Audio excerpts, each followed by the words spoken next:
Okay, so lengthening the back of the body, the posterior chain. First up will be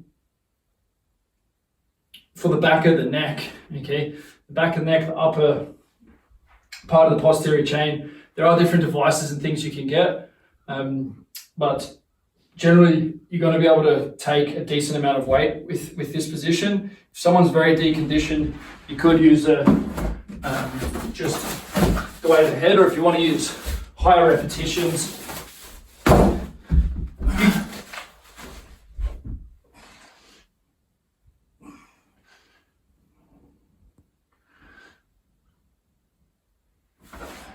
that's more of a strengthening exercise because that bottom part's going to be very easy. So just using your hands for assistance. Now, the next one, the Jefferson Curl, can be manipulated to give us more upper back. Okay, so rather than going all the way to the floor, if we just use that top portion, then we're getting that upper back rounding. And you will find some people are hypermobile in this already, but you'll find others who are very tight between the shoulder blades.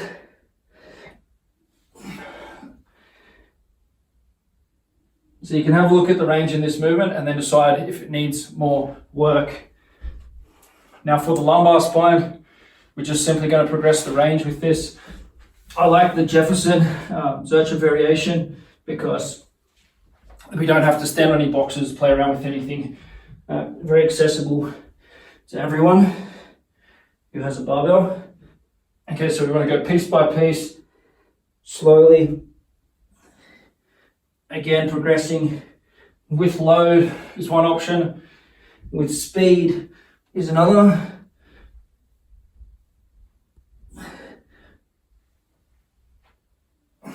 We can integrate the whole posterior chain by elevating the toes.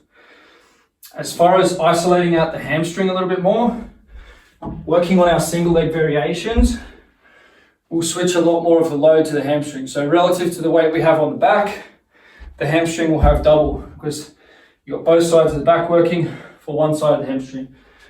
All right, so with these, I like still using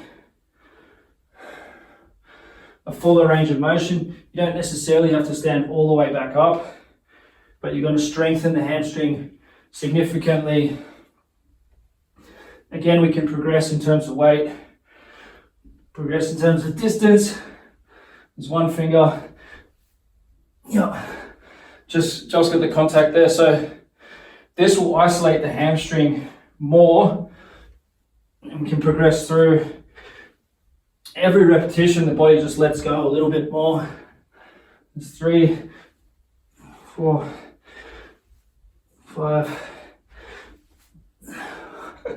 The slightest of grazes, I don't think you'll catch that on the camera, but okay, so that will isolate the hamstring a little bit further. Now, if we want to bring the calf into it as a focus, we would go for a higher slant, okay? And again, we would go for the single leg progression. But to begin with, you can jack up the other slant board as well. You don't have to have one of these ones. Okay, double leg, you should find is not enough of a stretch. You probably will find, not that you should, but so then if we take it into single leg variation,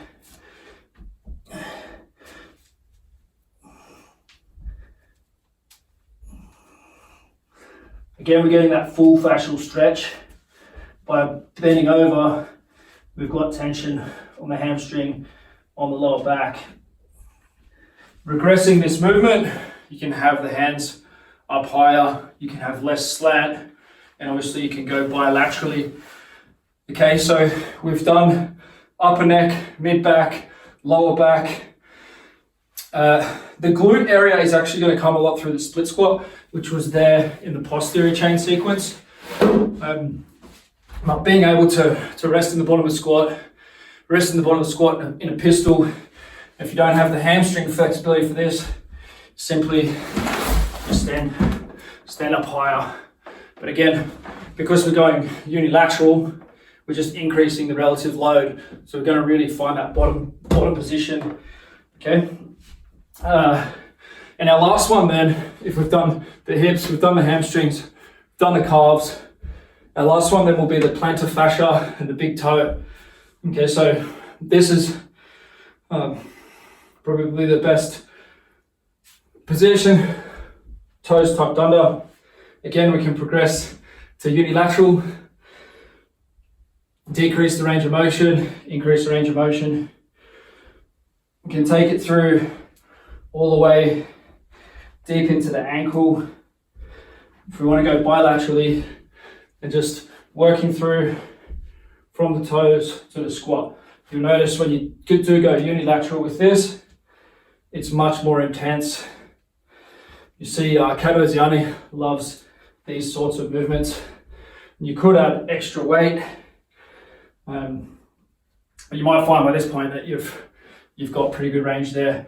My plantar fascia has been an issue in the past. It's not at all anymore since I started doing this sort of work.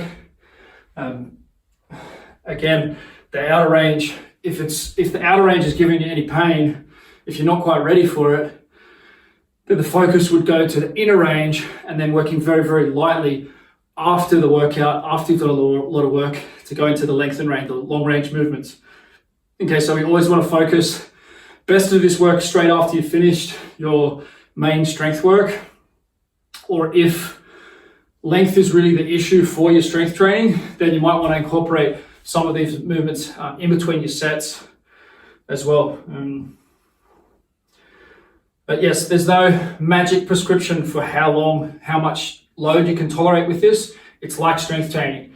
Can you tolerate 10 sets of 10, or is one set of 10 enough for you to get started? You need to know the tissue tolerance, the amount of practice that you've done. Initially, generally you want to work with this stuff like twice a week. You want to develop it at most. Other days you can definitely get into these positions. There's nothing wrong with getting into these positions every day. We're going to go through the tension scale, and then you'll understand between 1 and 5 where you're at. Okay, and then you'll understand how to use these movements. All right, so there is no magic prescription, magic program to follow. What you will find is that if you can identify your weaknesses within these movements, then you can focus on them. Rolling through them as a sequence will work really well. A little bit deeper on the front split, just after following that sequence. Usually we want to use 3 to 5 sets, progressing the load. It really does depend on the individual, how much you want to progress the load versus, sometimes it might be better to progress with speed. You want to progress with speed, with more speed athletes who aren't going to deal with high forces. For rugby players, you want them to be able to handle a lot of load in these end positions, because they may have 2 or 3 people on their back when they get into one of these positions. For tennis, they may fall into these positions very quickly. You'll see them in splits on the court. Okay, so they want to have fast access to these positions. Same for soccer. All right, so as a coach, you're going to understand and know how to use and manipulate these tools as required. What you will notice is that all your active inner range stuff will progress with this. Okay, so the ability to bring the knee to the chest, things like this, will progress much faster by focusing on the long range positions than by focusing on inner range work. Okay, and the long range positions will improve fastest with load and with speed versus static stretching, especially for strong people. The very, very low intensity stretching just simply doesn't pack enough punch to cause a change in the tissues. If you apply enough time, or if you're just skinny and you don't have a lot of muscle mass, then that low end stretching will be much more effective. So understanding these qualities, these philosophies, are the key to getting the results that you want. Let's not look for a magic formula as coaches. Let's look for the principles and the skills to be able to get it right for each person that we work with. That is the art of ATG for coaches. Enjoy.